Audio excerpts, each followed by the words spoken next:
Bantu people.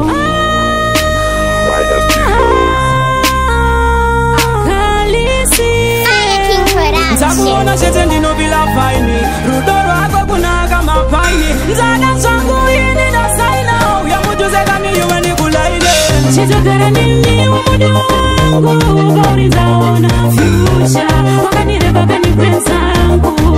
ini ndaka zangu chitogara nini umudi wangu Bauri zaona future wakanireba kanipenzangu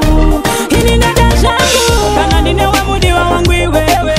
ini ndinobatwa nemaketi nhliziyo yami yatukuza ashuwa wanitendereza bread Bauri ndasa signature yangu baby ndiwe mudiwa wangu moyo wangu kaniwa upinza jeri ini zvangu andiri kwachashaya chitogara nini umudi wangu Bauri zaona future wakanireba kanipenzangu ini ndaka zangu chitogara nini umudi wangu Bauri zaona future wakanireba kanipenzangu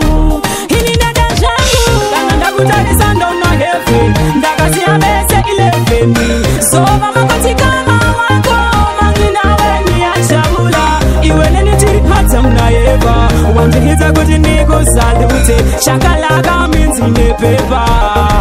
handikuchute chitogara nini umudi wangu Bauri zaona future wakanireba kanipenzangu ini ndaka zangu chitogara nini umudi wangu Bauri zaona future wakanireba kanipenzangu ini ndaka zangu kana ndinewe mudiwa wangu iwewe ini ndinobatwa nemaketi nhliziyo yami yatukuza ashuwa wanditendereza bread Bauri ndasa signature yangu baby ndiwe mudiwa wangu moyo wangu kaniwa upinza jeri ini zvangu andiri kwachashaya chitogara nini umudi wangu Bauri zaona future wakanireba kanipenzangu ini ndaka zangu chitogara nini umudi wangu